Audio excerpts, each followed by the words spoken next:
Welcome to live study YouTube channel. Dear students, प्रतियोगिता दर्पण मासिक पत्रिका के सारांश में मैं आप सभी स्टूडेंट्स का पुनः स्वागत करता हूं। आज के इस वीडियो में हम लोग डिस्कशन करेंगे फरवरी 2019 के मोस्ट इंपोर्टेंट क्वेश्चंस। करीब 150 के आसपास प्रश्न हम इस पूरे वीडियो में डिस्कशन करेंगे।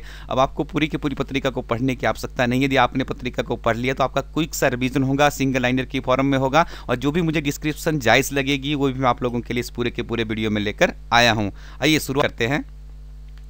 सतह से सतह पर मार करने वाली अग्नि 5 मिसाइल का 7वां सफल परीक्षण कहां से किया गया है। स्टूडेंट्स, किसी भी परीक्षा में हम लोग बैठते हैं तो साइंस टेक्नोलॉजी से एक प्रश्न हमेशा पूछा ही जाता है। तो इस वीडियो में मैंने कोशिश की कि कहीं से भी आपका प्रश्न नहीं छूटे।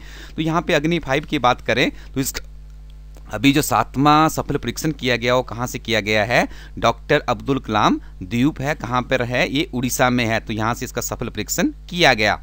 अभी आपको बता दें, इससे पहले जो अग्नि 5 की श्रृंखला है उसमें अग्नि 1 है, 2 है, 3 है, ये सेना को सौंपी जा चुकी है। यदि अग्नि 4 और 5 की बात करें तो इसके परीक्षण चले हुए, एक्सपेरिमेंट हो रहे हैं। इसके बाद ये सेना को सौंपी जाएगी और ऐसा अनुमान है कि इसके बाद भारतीय सेना काफ़ी ताकतवर बन जाएगी।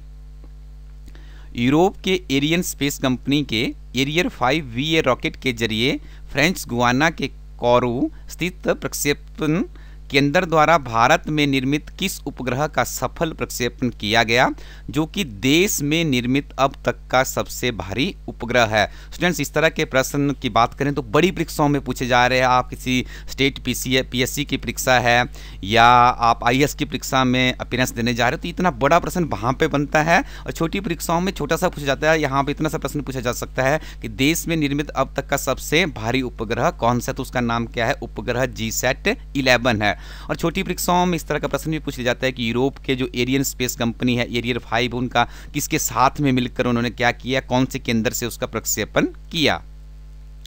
आगे बात करते हैं।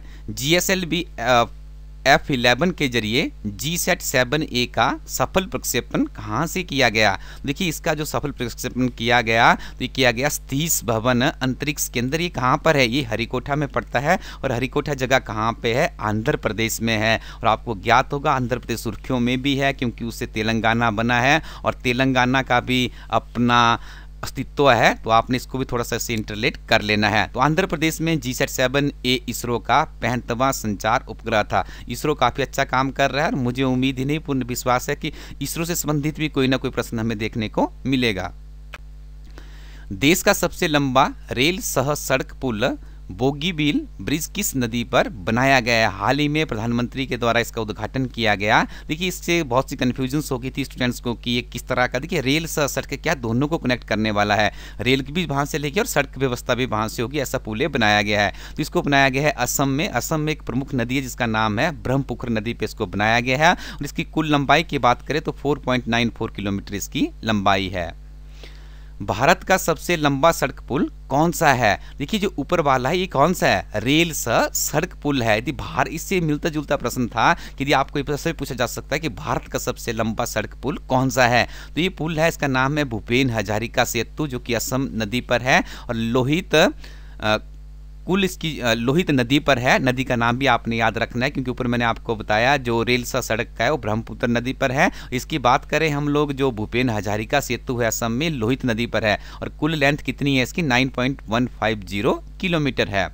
और स्टूडेंट्स, इसके बाद देखिए एग्जामिनर इतना नीचे चला जाता है, कई बार पहला पूछ लेता है, दूसरा पूछ लेता है, या उससे रिलेटेड संबंधित पूछ लेता है। अभी तक का इतिहास किसी भी परीक्षा की कम्पिटिटिव परीक्षा हो उसका इतिहास यही रहा है। तो यहाँ पे मैं आप लोगों के लिए लेकर आया हूँ कि भारत का दूसरा सबसे लंबा सड़क पुल कौन सा है। बहुत सी किताबों में अभी भी भारत का सबसे लंबा पुल यही बताया गया है, ठीक है। तो आपने इसको रेक्टिफाई कर लेना है। तो बात करते हैं भारत का जो दूसरा सबसे लंबा सड़क पुल है वो महात्मा गांधी सेतु है, बिहार में है। और बिहार की प्रमुख नदी कौन सी है भाई? गंगा नदी है। गंगा नदी के ऊपर इसको बनाया गया है। कुल इसकी लंबाई की बात करें तो 5.750 किलोमीटर इसकी लंबाई है। और बिहार में एक कोसी नदी भी है जो कि बिहार की इसको शोक की नदी भी कहा जाता है क्योंकि अक्सर बिहार में हम लोग देखते हैं जो बाढ़ आती है उस नदी की वजह से ही आती है। पंजाब नेशनल बैंक के साथ करीब 9,000 करोड़ रुपए की धोखाधड़ी के मामले में कौन सा व्यक्ति लीन है? तो इस व्यक्ति का नाम है विजय माल्या, जो कि भारत से भागकर इंग्लैंड में है, ठीक है, और वहीं से अपना कारोबार चला रहा है। तो हाल ही में केंद्र सरकार के द्वारा आर्थिक भगौड़ा अधिनियम पारित किया गया, जिसके अंतर्गत यह व्यवस्था की गई है कि जो इस तरह के भगौड़े होंगे, उनकी जितनी प्रॉपर्टी जिस देश में उन्होंने इस तरह का आर्थिक अपराध किया होगा, वहाँ पर उनकी प्रॉपर्टी को सील कर लिया जाएगा। तो हाल ही में हमें खबर मिली है कि बहुत बड़ी इनकी संपत्ति जो भारत में थी उसको सील करने की सरकार ने अपनी प्रक्रिया प्रारंभ कर दी है। अमेरिकी पत्रिका फोर्ब्स द्वारा वर्ष 2018 विश्व की सर्वाधिक 100 शक्तिशाली महिलाओं की सूची में भारत की कितनी महिलाएं शामिल है? बहुत बार इस तरह के प्रश्न पूछे जाते हैं, पीछे के इतिहास में आप लोग देख लीजिएगा, किसी की परीक्षा में आपने अपनी अपीयरेंस देनी होगी। तो यहाँ पे बात करें जो अमेरिका की फेमस पत्रिका है, इसमें 100 शक्तिशाली जो वर्ल्ड की महिलाएं, उसमें भारत की 4 महिलाओं को स्थान दिया गया है। डिस्कशन करेंगे इनके नाम के बारे में, कौन कौन सी है 4। सबसे पहले आपको बता दें, जो सबसे पहली महिला है वो HCL कंपनी की CEO है, इनका नाम है रोशनी नडार मल्होत्रा। इनको इस लिस्ट में टॉप 100 वर्ल्ड की जो सबसे शक्तिशाली महिला हैं उसमें 51 इनको रैंक मिला है। दूसरे नंबर की बात करें तो बायोटेक्नोलॉजी क्षेत्र की कंपनी बायोकॉन की संस्थापक किरण मजूमदार शाह, इनको 60वें स्थान इनको प्राप्त हुआ है। और देखिए इनके बारे में थोड़ा सा आपको और बता दें, कई बार एग्जामिनर इनसे संबंधित भी पूछ लेता है। 1989 में इनको क्या था, पद्मश्री पुरस्कार दिया गया था, और 2005 में इनको कौन सा पुरस्कार दिया गया है, पद्म भूषण पुरस्कार दिया गया है। तीसरी महिला की बात करते हैं तो HD मीडिया की शोभना भरतिया, इनको 88वें स्थान पर ये है, और ये उद्यमी कृष्ण कुमार बिरला की पुत्री व घनश्याम दास बिरला की पोती है। तो देखिए जो बिरला परिवार द्वारा स्थापित हिंदुस्तान टाइम्स समाचार पत्र है, भारत का एक प्रतिष्ठित समाचार पत्र है, इसकी क्या है, चेयरपर्सन है। तो 3 तो आपने देख लिया है, बिजनेस कारोबार से संबंधित थी। जो चौथी सूची में शुमार हुई है वो एक अभिनेत्री, और इस अभिनेत्री का नाम है प्रियंका चोपड़ा। इनकी बात करें तो 94th पोजीशन पे है ये शक्तिशाली महिलाओं की आउट ऑफ 100 में। लेकिन इनका देखिए अचीवमेंट देखते हैं तो वर्ष 2016 में इनको पद्मश्री पुरस्कार से नवाजा गया है। और हाल ही में प्रियंका चोपड़ा सुर्खियों में भी थी। सुर्खियों में क्यों थी, क्योंकि उन्होंने अभी शादी के बंधन में बंधी अमेरिका के एक गायक और अभिनेता है जिनका नाम है निक जोनास। आपने नाम याद रखना है। हालांकि इनसे आयु में छोटे थे 10 वर्ष, फिर भी उन्होंने इनसे शादी की है। इनकी शादी 1 दिसंबर 2018 को हुई थी। बस स्टूडेंट्स, यहाँ से आपको किसी भी तरह का प्रश्न है तो आप उसको करने के लिए कैपेबल बन जाते हैं। जी थोड़ा सा और डीप इसमें चले, थोड़ा सा मैंने और डीप आपको लेके चलता हूँ। अब देखिए इस पत्रिका में नंबर 1 स्थान भी किसी को मिला होगा तो वो भी हमें ज्ञात होना चाहिए। तो अमेरिका की जो पत्रिका है फोर्ब्स से उसकी हम 2018 की 100 सबसे शक्तिशाली महिलाओं की लिस्ट में देखें तो शीर्ष स्थान नंबर 1 किसे दिया गया है, एंजेला मर्केल को दिया गया है। एंजेला मर्केल का नाम बहुत बहुचर्चित है, ये जर्मनी की क्या है, चांसलर है। और देखिए विगत 15 वर्षों में 13 बार इस सूची में शीर्ष स्थान पर रही है। इस वर्ष यह लगातार शीर्ष स्थान प्राप्त करने का 8वां वर्ष है। स्टूडेंट्स मोस्ट इंपोर्टेंट प्रश्न है, अच्छे से आप इसको कर ले। एंजेला मर्केल जब भी आपको किसी न्यूज़पेपर में या टीवी चैनल में दिखे तो आपके दिमाग में एक बात आ जानी चाहिए कि विश्व की सबसे शक्तिशाली महिला है और 15 वर्षों में 13 बार ये सबसे शक्तिशाली की सूची में शुमार है। और इस वर्ष इनका 8वां वर्ष कंटिन्यू है, कोई भी विकल्प इनका नहीं दिख रहा है पिछले 8 वर्षों से। इस सूची में दूसरे स्थान पर देखिए स्टूडेंट्स क्या पूछा जाता है, पहला या दूसरा, ठीक है। तो मैंने इस तरह से कवर किया था कि आपको पूरी की पूरी इन्फॉर्मेशन मिल जाए। तो देखिए दूसरे स्थान पर कौन है, ब्रिटेन के प्रधानमंत्री जिनका नाम है टेरेसा। ये जो ब्रेन में ब्रेक्जिट हुआ था, बहुत ही बहुचर्चित, आई थिंक वर्ष 2016 में हुआ था। तो देखिए उसके बाद इन्होंने समर्थन किया था, जो उस टाइम के प्रधानमंत्री थे उन्हें इस्तीफा देना पड़ा। तो उस टाइम से लेके अभी तक क्या है, आज भी उधर की इंग्लैंड की प्रधानमंत्री के पद पर काबिज है। और ऐसा माना जा रहा है कि मार्च 2019 तक जो यूरोपियन संघ है और उसका जो ब्रेक्जिट है उसमें से ब्रिटेन एग्जिट कर जाएगा। उसकी प्रक्रिया भी बहुत जोरों शोरों से चली हुई है। स्वतंत्रता दिवस की 75वीं वर्षगांठ वर्ष 2022 से पूर्व भी अंतरिक्ष में मानव युक्त गगनयान भेजने के लिए भारत सरकार द्वारा कितने करोड़ रुपए के बजट का प्रावधान किया है। देखिए स्टूडेंट्स, पहले तो आपको मेन, आपने किसी परीक्षा का मेन लिखना है, आपने ऐसे राइटिंग करना है। इस तरह के फैक्ट्स हमारे बहुत काम आते हैं कि वर्ष 2022 में भारत ऐसा क्या करने जा रहा है। जो आधुनिक भारत का सपना है, जो उसको साकार करना है, तो टेक्नोलॉजी के साथ साथ में हमें क्या करना पड़ेगा। जो हमारा अंतरिक्ष यान का इसरो के द्वारा जो अभियान चलाया गया है, उसमें भी हमें क्या है, वैश्विक पटल पर अपनी भूमिका को और भी तेज या और भी सुनिश्चित करना होगा। तो यहाँ पे देखिए 2022 में जब स्वतंत्रता संग्राम के 75वीं वर्षगांठ होगी, तो ये टारगेट किया जा रहा है इसरो के द्वारा कि हम क्या करेंगे, मानव युक्त गगनयान अंतरिक्ष में भेजेंगे। और सरकार ने भी इसकी तरफ से भरपूर सहयोग दिया है। और राशि की बात करें तो 10,000 करोड़ रुपए का यहाँ पे प्रावधान किया गया है। देखिए इस काम को करने के लिए यदि भारत सक्सेसफुल हो जाता है 2022, हालांकि इसरो के जो चेयरमैन उन्होंने कहा कि हम 2021 में इसको अचीव कर लेंगे, और इसरो बहुत अच्छा काम कर रहा है हमारी कंट्री में। तो देखिए इससे पहले 3 देश ऐसे हैं जिन्होंने यह मानव को अंतरिक्ष में भेजने के लिए वो सफल हुए हैं। इनमें 3 नाम थे, अमेरिका, रूस और चीन का, और चौथा नाम जुड़ने वाला है भारत का। तो आपने इसको भी याद रखना है।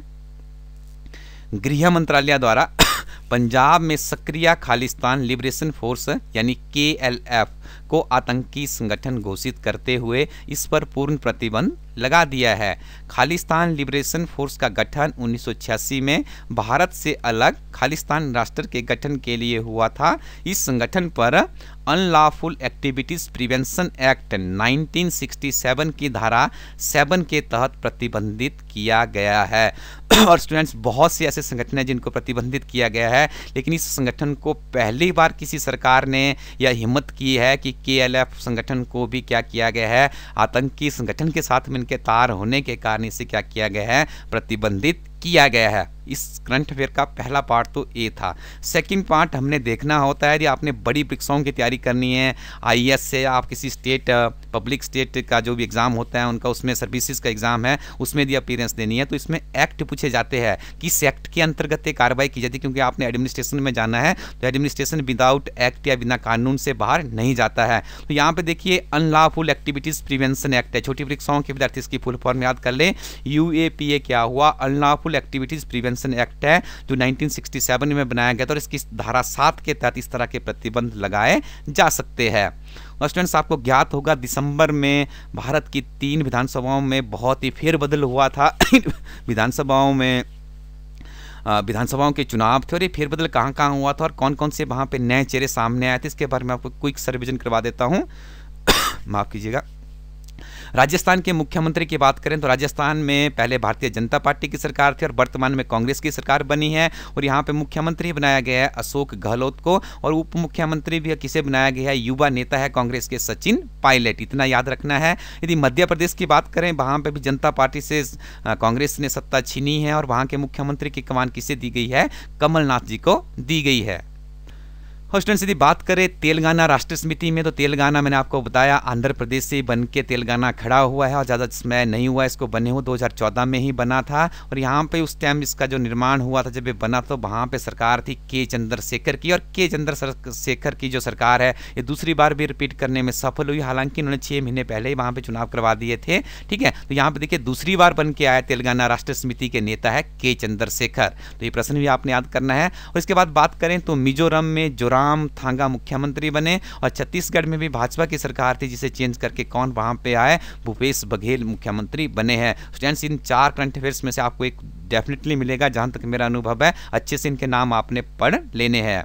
यदि बात करें अंडमान निकोबार द्वीप समूह के कितने द्वीपों के नाम बदले गए हैं, तो यहाँ पे देखिए 3 द्वीपों के नाम बदले गए हैं। और ये 3 द्वीप कौन कौन से हैं, देखिए रोज आइलैंड था, इसका नया नाम क्या होगा, नेताजी सुभाष चंद्र बोस रखा गया है। अगले नील आइलैंड की बात करें तो इसका नाम क्या रखा गया है, शहीद द्वीप इसका नाम रखा गया है। हैवलॉक आइलैंड की बात करें तो इसका नवीनतम नाम क्या रखा गया है, स्वराज द्वीप रखा गया है। ये भारत के प्रधानमंत्री के द्वारा यहाँ पे यात्राएं की गई, और तीनों के नाम यहाँ पे चेंज कर दिए गए हैं। स्टूडेंट्स, ये बहुत ही महत्वपूर्ण करंट अफेयर से ध्यान से सुने आप, और हो सके तो उसका रिवीजन भी कर लें। करों के बोझ रहन सहन की लागत में वृद्धि के विरुद्ध में किस देश में पीली जैकेट येलो वेस्ट आंदोलन शुरू हुआ था। देखिए ये पीली जैकेट या इसको येलो वेस्ट नाम भी दिया गया है, ये आंदोलन कहाँ पे शुरू हुआ था, ये फ्रांस में शुरू हुआ था। जो आंदोलनकारी थे वो येलो कलर की जैकेट पहन के सड़कों पे उतरे, तो आपने इसको याद रखना है। अब देखिए यहाँ पे फ्रांस में एक्टिविटीज़ है, तो हमें फ्रांस के राष्ट्रपति और प्रधानमंत्री के नाम भी याद कर लेने हैं। तो फ्रांस के राष्ट्रपति का नाम क्या है? Emmanuel Macron. उनके प्रधानमंत्री की बात करें तो उनके प्रधानमंत्री कौन है? Edward Philip. अक्सर स्टूडेंट्स इससे मिलते जुलते ही प्रश्न एग्जाम में देखने को मिलते हैं। अमेरिकी अंतरिक्ष एजेंसी नासा द्वारा प्रक्षेपित अंतरिक्ष यान ORISS रेक्स अपने लक्ष्य बेन्नू एस्ट्रॉयड के निकट पहुंच गया है। नासा के इस मिशन का उद्देश्य इस क्षुद्र ग्रह की सतह से मिट्टी के नमूने एकत्र करके पृथ्वी पर वापस आना है। तो आपने इसका याद रखना है। इसका नाम क्या दिया गया इस मिशन को? बेन्नू एस्ट्रॉयड के निकट पहुंच गया है। और कौन इसके ऊपर काम कर रहा है? नासा, जो कि अमेरिका की अंतरिक्ष एजेंसी। और भारत की कौन सी है? इसरो है। बेन्नू एस्ट्रॉयड मिशन को क्या नाम दिया गया? This is most important. इसको नाम दिया गया है एस्ट्रॉयड सैंपल रिटर्न मिशन। हाल ही में भारत के किस पड़ोसी देश द्वारा 100 से अधिक मूल्य के भारतीय करेंसी पर रोक लगा दी? तो इस देश का नाम है, भारत का मुख्य पड़ोसी देश भी है, नेपाल। देखिए यहाँ पे इन्होंने क्यों लगाई है? जब 2016 में नोटबंदी की गई थी तो उस टाइम क्या हुआ था, इनके बहुत ज़्यादा पैसे थे, क्योंकि हमारी और इनकी करेंसी वहाँ पे सिमिलरली चलती थी, कोई दिक्कत नहीं थी। बहुत से लोग यहाँ पे भारत में नेपाली जो लोग हैं, नेपाली जिनके पास राष्ट्रीयता है, वो भारत में काम करने आते हैं। यहाँ से वो पैसे लेके चलते, उनकी करेंसी वहाँ पे इंडिया की करेंसी में उनका लेन देन हो जाता था। उनको किसी तरह का उसको एक्सचेंज करवाना नहीं पड़ता था। तो इनकी काफ़ी ज़्यादा वहाँ पे उनको नुकसान हुआ कि भारत की करेंसी बंद होगी, तो उनकी करेंसी सारी के सारी बेकार पड़ गई थी। इस तरह का इशू बहुत ज़्यादा था। इसके अलावा वहाँ पे क्या किया है, इनकी सरकार ने अब निर्णय लिया है कि हम अपनी अर्थव्यवस्था और अपनी करेंसी को ही आगे डेवलप करेंगे। तो यहाँ पे सिर्फ 100 रुपये का नोट ही चलेगा, इससे अधिक करेंसी को बैन कर दिया गया। इस देश का नाम क्या है? नेपाल। और देखिए यदि ये बात करें विमुद्रीकरण कब हुआ था भारत में, तो इसकी एग्जैक्ट तिथि भी आपने याद रखनी है, 8 नवंबर 2016 को हुआ था। हाल ही में किस देश द्वारा जनमत संग्रह द्वारा गर्भपात की अनुमति हेतु संसद द्वारा विधेयक पारित किया गया? देखिए इस देश का नाम है आयरलैंड। और यहाँ पे क्यों किया गया है? यदि 12 सप्ताह तक के गर्भ को या गर्भवती महिला की जान को स्वास्थ्य कारणों से खतरा होने की स्थिति में गर्भपात कराने की अनुमति होगी। हाल ही में ओपेक तेल उत्पादक देशों के समूह से किस देश ने सदस्यता त्यागी है? मोस्ट इंपोर्टेंट प्रश्न है। उससे पहले आपको बता दूं कि ओपेक है क्या। तो ओपेक होता है organisation of petroleum exporting countries. तो विश्व के सबसे प्रमुख तेल उत्पादक देश है, उनके द्वारा एक संगठन बनाया गया है, जिस संगठन को नाम दिया गया है ओपेक। देखिए इसके 15 सदस्य थे, लेकिन इसके एक सदस्य है कतर। कतर की जो वहाँ पे ऑयल की प्रोडक्शन है वो भी कम हो गई है, और किसी जो कतर का कोई पड़ोसी देश है उसके साथ में इनके संबंध भी अच्छे नहीं है। तो ये 2 कारण माने जा रहे हैं जिसके कारण कतर क्या है, इसे एग्जिट कर रहा है। ठीक है, तो अब इसकी सदस्य कितनी रह जाएगी? 14 रह जाएगी। 2 चीज़ें आपने याद रखनी है। ये आपको लेटेस्ट एग्जामिनेशन में परीक्षा में मिलता है प्रश्न, ओपेक में कितने सदस्य है, तो 14 करने। ये पूछ लिया जाए कि हाल ही में किस सदस्य देश ने इसकी सदस्यता त्यागी है, तो उस देश का नाम क्या है? कतर। हाल ही में भारतीय राष्ट्रपति रामनाथ कोविंद द्वारा किस देश की यात्रा 12 वर्षों के अंतराल के पश्चात की गई? तो इस देश का नाम है म्यांमार। और वर्ष 2006 में तत्कालीन राष्ट्रपति डॉक्टर APJ अब्दुल कलाम ने म्यांमार की यात्रा की थी। देखिए म्यांमार शब्द आ गया तो हम याद कर लेते हैं कि म्यांमार की स्टेट काउंसलर कौन है? डॉक्टर आंग सान सू की है। और आपको ज्ञात होगा हाल ही में जो इंटरनेशनल एमनेस्टी है उन्होंने क्या किया है, उनसे जो मानवता के लिए उन्हें एक अवार्ड दिया गया था उसको भी वापस लिया है। यदि बात करें म्यांमार के राष्ट्रपति कौन है, तो इनका नाम है यू विन मिंट। ठीक है, क्या नाम है इनका? यू विन मिंट, आपने याद रखना है। हाल ही में मालदीव के किस उच्च राजनीतिक नेता द्वारा भारत की यात्रा की गई? कि मालदीव भी भारत के साथ में समुद्री सीमा को स्थापित करता है। तो मालदीव के साथ में हमारे संबंध बहुत अच्छे हो रहे हैं, क्योंकि जो मालदीव के नए नेता भी चुने गए हैं उनके भारत के प्रधानमंत्री के साथ में काफ़ी अच्छे संबंध है। देखिए इनका नाम है राष्ट्रपति इब्राहिम मोहम्मद सोलिया। हाल ही में नए चुनकर मालदीव के राष्ट्रपति बने हैं, और उन्होंने अपने देश के लिए सबसे जो अपनी विदेशी यात्राओं में सबसे पहला देश जो चुना है वो भारत को ही चुना है। वर्ष 2018 में किस विदेशी शासन प्रमुख ने भारत की यात्रा की? ठीक है, तो ये थे भूटान के प्रधानमंत्री। इनका नाम क्या है? डॉक्टर लोटे शेरिंग। ये आपने याद रखना है। 2018 के अंत में भारत की जो यात्रा की थी किसने की थी? भूटान के प्रधानमंत्री डॉक्टर लोटे शेरिंग। भारत के किन 2 पड़ोसी देशों के शासकों द्वारा सत्ता संभालते ही अपनी प्रथम यात्रा के लिए भारत आए? तो देखिए बहुत मोस्ट इंपोर्टेंट प्रश्न है। म्यांमार के राष्ट्रपति तथा भूटान के प्रधानमंत्री, दोनों के नाम मैंने आपको पिछले वीडियो में बता दिए। अब बात करते हैं भूटान में भारत की सहायता से किस जल विद्युत परियोजना को तैयार किया जा रहा है? तो इस परियोजना का नाम है मांगछेदु परियोजना। करीब 2 माह तक चले राजनीतिक एवं संवैधानिक संकट के बाद श्रीलंका में पुनः किस व्यक्ति ने प्रधानमंत्री का पद प्राप्त किया? तो इनका नाम है रोनिल विक्रमसिंघे। औद्योगिक नीति एवं संवर्धन विभाग की ओर से पहली बार वर्ष 2018 में स्टार्टअप की रैंकिंग की गई, जिसमें भारत के किस राज्य ने शीर्ष स्थान प्राप्त किया है? तो इस राज्य का नाम है गुजरात। उसके बाद कर्नाटका, केरला, उड़ीसा और राजस्थान का स्थान आता है। हिमाचल प्रदेश को आकांक्षी अग्रणी यानी 50% से अधिक लेकिन 70% से कम राज्यों की श्रेणी में रखा गया है। अफ्रीकी देश बुरुंडी के बुंजुबुरा के स्थान पर किस शहर को नई राजनीतिक राजधानी घोषित किया गया है? तो इसका नाम है, जो नई बनी अभी, गीतेका, आपने याद रखना है। और बुरुंडी दुनिया के सबसे करप्टेड देशों में इसका नाम आता है, ठीक है। तो नीचे से हम इसको इसलिए कम्पिटिटिव के विद्यार्थियों को बोलते हैं कि नीचे से इसका प्रथम स्थान है, तो इसकी कैपिटल या उसमें कोई एक्टिविटीज़ होती है तो इसका भी हमें ध्यान रखना होता है। अब आपको इकोनॉमिक्स की तरफ ले चलते हैं। दिसंबर 2018 के मध्य की स्थिति में बैंक दर क्या थी? 6.75% थी। CRR की बात करें यानी नकद आरक्षण अनुपात की बात करें तो 4.00% रहा। सांविधिक तरलता अनुपात की बात करें यदि SLR की तो कितना रहा? 19.50% रहा। रेपो दर की बात करें 6.50, रिवर्स रेपो दर की बात करें तो 6.25% दर्ज की गई है। आगे बात करते हैं, रिजर्व बैंक के गवर्नर थे जो पुराने थे उर्जित पटेल, उनके द्वारा इस्तीफा दे दिया गया। उनके स्थान पे बनाया गया है नए गवर्नर, तो उनका नाम है शक्तिकांत दास और ये भारत के 25वें नंबर पे है, ठीक है। इनका क्रमांक नंबर है वो कौन सा है? 25 है। 2 चीज़ें आपने यहाँ से याद रखनी है। नवंबर 2016 में की गई विमुद्रीकरण केस में भारतीय रिजर्व बैंक के गवर्नर कौन थे? तो उनका नाम था उर्जित पटेल और एक एग्जैक्ट डेट क्या है? 8 नवंबर 2016 को भारत में क्या किया गया था? विमुद्रीकरण किया गया था भारतीय जनता पार्टी के सरकार के द्वारा, और उसमें भारत के गवर्नर कौन थे? Urjit Patel. Rating agency Fitch ने चालू वित्त वर्ष 2018-19 के लिए भारत की GDP वृद्धि दर के अपने पूर्वानुमान को 7.8% से घटाकर कितना कर दिया है? तो इसको ज़्यादा फर्क नहीं पड़ा है, हल्का सा फर्क पड़ा है। कितना कर दिया? अब इसको 7.2% कर दिया है।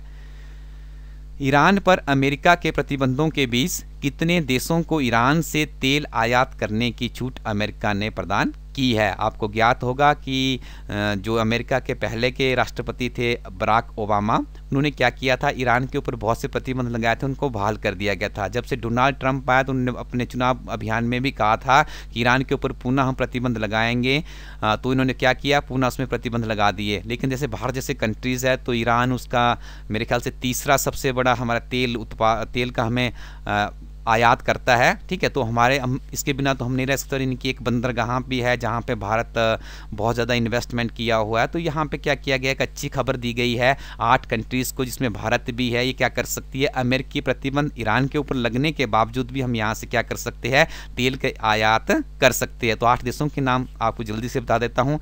भारत है, चीन, इटली, ग्रीस, जापान, दक्षिण कोरिया, ताइवान व टर्की है। और भारत को उस बंदरगाह को बनाने के लिए भी छूट दी गई है। भारत ईरान के साथ तेल का कारोबार किस करेंसी में करेगा? तो करेंसी हमारे रुपए में करेगा। इससे पहले डॉलर में करता था, लेकिन अमेरिका ने प्रतिबंध कर दिया तो डॉलर वहाँ पे अभी नहीं चलेगा। तो यहाँ पे भारत रुपए के रूप में करेगा। और कैसे करेगा रुपए के रूप में? भारतीय रिफाइनरियाँ यह भुगतान ईरान की नेशनल इरानियन ऑयल कंपनी को उसके इको बैंक के खाते के माध्यम से करेगा। अमेरिका और चीन के पश्चात विश्व में खनिज तेल का तीसरा सबसे बड़ा उपभोक्ता देश है भारत। इराक व सऊदी अरब के पश्चात भारत के लिए तीसरा सबसे बड़ा तेल आपूर्तिकर्ता देश कौन सा है? ईरान है। तो आपने भी याद रखना है। भारत ने हाल ही में किस देश के साथ मुद्रा अदला बदली समझौता की है? तो इस देश का नाम है संयुक्त अरब अमीरात। हाल ही में लोकसभा द्वारा पारित नया उपभोक्ता संरक्षण विधेयक 2018 किस उपभोक्ता संरक्षण अधिनियम का स्थान लेगा? तो इसको जो नया उपभोक्ता संरक्षण विधेयक बनाया गया ये स्थान लेगा उपभोक्ता संरक्षण अधिनियम 1986 का। वर्ष 2022 तक किसानों की आय को दोगुना करने के उद्देश्य से कृषिगत निर्यात नीति को बढ़ावा देने के लिए कृषि निर्यात नीति 2018 को मंत्रिमंडल द्वारा मंजूरी प्रदान की गई है। आपको ज्ञात होगा नरेंद्र मोदी जो भारत के प्रधानमंत्री है, काफ़ी ज़्यादा जोर, काफ़ी स्ट्रेस उन्होंने डाला है कि 2022 तक हम क्या करेंगे, किसानों की आय को डबल कर देंगे। और हाल ही में बजट में हमने देखा था प्रधानमंत्री किसान सम्मान योजना के नाम से एक नई योजना चालू की गई है, जिसमें किसानों को 2-2 हज़ार की 3 किस्तों में 6,000 रुपये दिए जाएंगे ताकि किसानों की आर्थिक स्थिति मजबूत हो सके। विश्वविद्यालयों में असिस्टेंट प्रोफेसर के रूप में नियुक्त होने के लिए किस वर्ष से पीएचडी अनिवार्य कर दी गई है? तो यहाँ पे देखिए 1 जुलाई 2021 के बाद यदि आपने यूनिवर्सिटीज़ में असिस्टेंट प्रोफेसर लगना है तो आपको पीएचडी करना कंपलसरी हो गया है। और स्टूडेंट्स कुछ एब्रिविएशन भी निकल के आई है जो कि बहुत ही मोस्ट इंपॉर्टेंट है। पहली है CCPA, stand for central consumer protection authority. अगली है FICCI, इससे फुल फॉर्म निकलेगी federation of Indian chambers of commerce and industry. FICCI के नए अध्यक्ष किसे बनाया गया है? संदीप सुमानी को बनाया गया है। FTII होता क्या है? Film and television institute of India. देखो इसके नए चेयरमैन किसे बनाया गया है? इनका नाम है विजेंद्र पाल सिंह। और अब बात कर लेते हैं FTTI कहाँ पर स्थित है? तो FTTI स्थित है पुणे में। भारतीय मूल की किस महिला ने अंतर्राष्ट्रीय मुद्रा कोष के प्रधान अर्थशास्त्री के रूप में 1 जनवरी 2019 को अपना कार्यभार संभाला? बहुत इंपॉर्टेंट प्रश्न है। इनका नाम क्या है? गीता गोपीनाथ। लेकिन ये मुख्य अर्थशास्त्री का पद मिला है अंतर्राष्ट्रीय मुद्रा कोष में। साहित्य के क्षेत्र में देश के सबसे सर्वोच्च ज्ञानपीठ पुरस्कार 2018 हेतु किसे चुना गया है? देखिए इनका नाम है अमिताभ घोष। 55वें इस पुरस्कार को विजेता प्राप्त करने वाले हैं। ठीक है, और ये देखिए किस साहित्यकार से जुड़े हुए, अंग्रेजी के क्या है, प्रतिष्ठित साहित्यकार है। ज्ञानपीठ पुरस्कार में बागदेवी की प्रतिमा तथा प्रशस्ति पत्र, देखिए, और प्रशस्ति पत्र के साथ में कितनी राशि दी जाती है? 11 लाख रुपए की राशि प्रदान की जाती है। अब देखिए अमिताभ घोष जी को दिया गया है इस पर ज्ञानपीठ पुरस्कार। तो मुझे लगता है इनकी रचनाओं का भी हमें ज्ञान होना चाहिए। क्विक सा जल्दी से इनको पढ़ लेते हैं। द सर्कल ऑफ रीजन है, द शैडो लाइन्स है, रिवर ऑफ स्मोक है और फ्लड ऑफ फायर है। ये रचनाएं भी किसकी है? अमिताभ घोष जी की है। और वर्ष 2017 का जो ज्ञानपीठ पुरस्कार किसे दिया गया था? कृष्णा सोबती को हिंदी साहित्य में उत्कृष्ट कार्यों के लिए दिया गया था। स्टूडेंट्स इतना ही पूछा जाता है 18 या 17 का। हिंदी भाषा के लिए साहित्य अकादमी पुरस्कार 2018 किसने प्राप्त किया? देखिए इनका नाम है चित्रा मुदगला। आपने याद रखना है क्यों इन्हें दिया गया। इनके द्वारा एक बहुत ही फेमस उपन्यास लिखा गया है और इसको याद करना भी सरल है। पोस्ट ऑफिस हम सबने देखे तो उन्होंने क्या काम किया था? पोस्ट बॉक्स नंबर 203 नाला सुपारा उपन्यास लिखा है, जिसके लिए क्या दिया गया है? हिंदी भाषा के लिए साहित्य अकादमी पुरस्कार 2018 से सम्मानित किया गया है। अंतर्राष्ट्रीय एथलेटिक्स महासंघ द्वारा वर्ष 2018 का सर्वश्रेष्ठ एथलीट पुरुष व महिला खिलाड़ी का पुरस्कार किसे दिया गया? देखिए स्टूडेंट्स इनका देश का नाम भी याद रखना है और इनका नाम भी याद रखना है। पुरुषों में बात करें तो कीनिया के धावक है एलियूड किपचोगे। यदि बात करें महिला की तो महिला है कोलंबिया की महिला एथलीट है, इनका नाम है कैटरीन इवारगुएन। फ्रांस फुटबॉल द्वारा दिए जाने वाले सर्वश्रेष्ठ फुटबॉलर का बैलन ड'ओर पुरस्कार किसे दिया गया? तो दिया गया है क्रोएशिया के लुका मॉड्रिक। फीफा 2018 के सर्वश्रेष्ठ पुरुष खिलाड़ी का पुरस्कार भी लुका मॉड्रिक ने ही प्राप्त किया था। इस वर्ष महिलाओं के लिए भी बैलन ड'ओर फेमिनिन पुरस्कार दिया गया। नॉर्वे की फुटबॉलर है एडा हेंगरवर्ग। इस पुरस्कार को प्राप्त करने वाली पहली महिला बनी है। स्टूडेंट्स ये बहुत इंपॉर्टेंट है क्योंकि ये चीज़ें पहली बार हुई है और स्पोर्ट्स में से 1-2 प्रश्न हमेशा निकल कर आते ही है।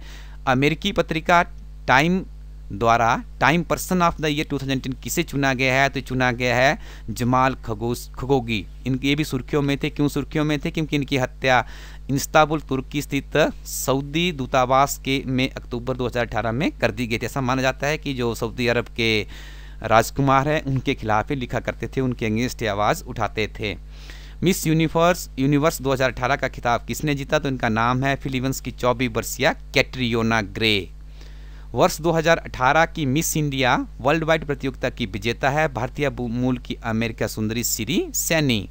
प्रधानमंत्री श्री नरेंद्र मोदी जी द्वारा राष्ट्रीय एकता हेतु देश के प्रथम उप प्रधानमंत्री व प्रथम गृह मंत्री सरदार वल्लभ भाई पटेल की स्मृति में देने की घोषणा की। देखिए भारत में एक नया पुरस्कार शुरू किया गया जिसको नाम दिया गया राष्ट्रीय एकता के लिए। जो अच्छे काम करेंगे उन्हें राष्ट्रीय एकता पुरस्कार दिया जाएगा। किसकी स्मरण या किसकी स्मृति में दिया जाएगा? जो भारत के प्रथम उप प्रधानमंत्री व प्रथम गृह मंत्री थे जिनका नाम है सरदार वल्लभ भाई पटेल। मध्य प्रदेश शासन द्वारा दिया जाने वाला तानसेन सम्मान वर्ष 2017-18 के लिए किसे प्रदान किया गया? तो इनका नाम है सितार वादक मंजू मेहता। और स्टूडेंट से प्रश्न इसलिए पूछा जाता है कि तानसेन सम्मान कहाँ पे दिया जाता है? इस राज्य का नाम क्या है? Madhya Pradesh. International tennis federation द्वारा सर्बिया के नोवाक जोकोविच को पुरुष में तथा रोमानिया की सिमोना हालेप को वर्ष 2018 के विश्व चैंपियन घोषित किया गया है। विश्व बैडमिंटन महासंघ वर्ष 2018 की सर्वश्रेष्ठ पुरुष खिलाड़ी का पुरस्कार किस जोड़ी को दिया गया है? तो ये दिया गया है इंडोनेशिया जोड़ी है फर्नाल्डी गिडियान तथा केविन सांजिया सुकामुल्जो को। सर्वप्रथम महिला खिलाड़ी हुआंग याकियोंग को दिया गया था। बॉलीवुड की फिल्मों के स्टार स्क्रीन पुरस्कार 2018 का सर्वश्रेष्ठ फिल्म पुरस्कार किस फिल्म को दिया गया? तो इस फिल्म का नाम है अमर कौशिक द्वारा निर्देशित फिल्म चित्रे। मार्क्सवादी नेता निरुपम सेन का कोलकाता में निधन हो गया। स्टूडेंट्स ये बहुत ज़्यादा प्रश्न पूछे जाते हैं कि कौन सा नेता था, किससे जुड़ा था, हाल ही में क्यों सुर्खियों में थे। तो आपने याद रखना है मार्क्सवादी नेता है निरुपम सेन का निधन कहाँ पे हुआ है? कोलकाता में। बांग्ला फिल्मों के निर्माता निर्देशक परिवार सेन का कोलकाता में निधन हो गया। देखिए यहाँ पे एक और इनका देहांत हुआ है। बांग्ला फिल्मों के निर्माता निर्देशक थे। अमेरिका के पूर्व राष्ट्रपति George Herbert walker Bush senior का टेक्सास में निधन हो गया। देखिए ये अमेरिका के 41वें राष्ट्रपति थे, रिपब्लिक दल से संबंध रखते थे। इनका नाम क्या था? जॉर्ज हर्बर्ट वाकर बुश था। इनका भी देहांत हो गया। इसके पहले के देखिए जितने आगे इसके बाद मुख्यमंत्री बने, फटाफट मैं आपका रिवीजन करवा देता हूँ। यदि बात करें 42nd जो अमेरिका के राष्ट्रपति उनका नाम क्या था? बिल क्लिंटन था। यदि 43rd राष्ट्रपति की बात करें तो इन्हीं के बेटे थे जॉर्ज हर्बर्ट वाकर बुश के, जिन्हें WH बुश के नाम से भी जाना जाता है। इनके बेटे का नाम था जॉर्ज HW बुश के पुत्र जॉर्ज W बुश। ठीक है, तो ये क्या था? 43rd में अमेरिका के राष्ट्रपति बने थे। और 44th की बात करें तो बराक ओबामा थे, जिनके राजनीतिक दल का नाम क्या था? डेमोक्रेटिक दल था। और आजकल वर्तमान में बात करें तो डोनाल्ड ट्रंप 45वें नंबर पे है और इनके दल का नाम क्या है? रिपब्लिक है। और बहुत बार ये प्रश्न पूछे भी जा चुके हैं। अमेरिका के प्रथम राष्ट्रपति जॉर्ज वॉशिंगटन तथा प्रथम उपराष्ट्रपति जॉर्ज एडम्स थे। फ्रेंड्स इतने नीचे जाएगा एग्जाम में, इसके नीचे भी जाएगा तो देखिए मेरा विजन कहाँ तक है। एंड्रू जैक्सन प्रथम अमेरिकी डेमोक्रेटिक राष्ट्रपति थे और अब्राहम लिंकन प्रथम रिपब्लिक राष्ट्रपति थे। अब स्टूडेंट्स मुझे आप बताइए कहाँ से प्रश्न पूछेगा, जिसको टच भी करेगा तो ये इतने फेमस प्रश्न है कि इसी में से कोई ना कोई प्रश्न बनता है। शादी के बंधन में बंधे, कई बार इस तरह के प्रश्न भी एग्जाम में पूछे जा रहे हैं कि जल्दी से आपको बता देता हूँ। इस वर्ष तो शादियों का बहुत ही जो सेलिब्रिटीज़ थे मैक्सिमम ने अपनी शादी की है। देखिए इसमें ईशा अंबानी का विवाह हुआ आनंद पीरामल के साथ में, साइना नेहवाल ने शादी की पारुपल्ली कश्यप के साथ में, और विनेश फोगाट व सोमवीर राठी भी, आप दोनों क्या थे?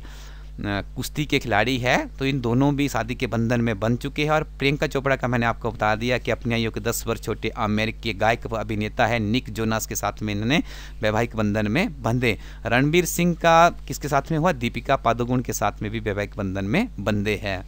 आगे कुछ फेमस बुक्स जो कि फरवरी महीने में पब्लिश हुई इस पत्रिका में, चेंजिंग इंडिया, इसको लिखा गया है डॉक्टर मनमोहन सिंह के द्वारा। The rural manifesto realising India's future through her villages, इस किताब को लिखा गया है भाजपा के सांसद है Firoz Varun Gandhi. Of counsel the challenge of the Modi Jaitley economy, इसको लिखा गया अरविंद सुब्रमण्यम के द्वारा। Nehru the intention of India किताब को लिखा गया है शशि थरूर के द्वारा। भारत के किस राज्य में अंतर्राष्ट्रीय गीता महोत्सव का आयोजन किया गया? इसका नाम है हरियाणा राज्य है, जिसमें जगह पड़ती है कुरुक्षेत्र में अंतर्राष्ट्रीय गीता महोत्सव का आयोजन किया गया। भारत व चीन की सेनाओं के बीच हैंड इन हैंड श्रृंखला का 7वां संयुक्त अभ्यास कहाँ पर हुआ? तो इसको आयोजन किया गया चेंगंदू में।